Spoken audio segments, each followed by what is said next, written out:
Muna yung sakit niya guys kung nasa gani may manlakaw o sana siya makaon sana siya. Ulaton sana na ko siya kay makaon pa man na siya. Sa gani ko gusto na ko magsuot og sapatos kay manlakaw na mi. Mag simot-simot din na siya matima-tima kay para na siya alibay ba nga trabaho ba sa di pa manlakaw. Mana siya. Naka-ready na siya. Kung dili pa na siya higtan, kaya di na siya naglukso-lukso. Kaya karon nagkuhan na sa siya.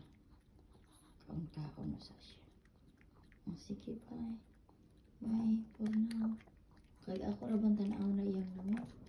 Musipat raw ko na yung matas ako. Wala na siya kabalo. Nanaday siya.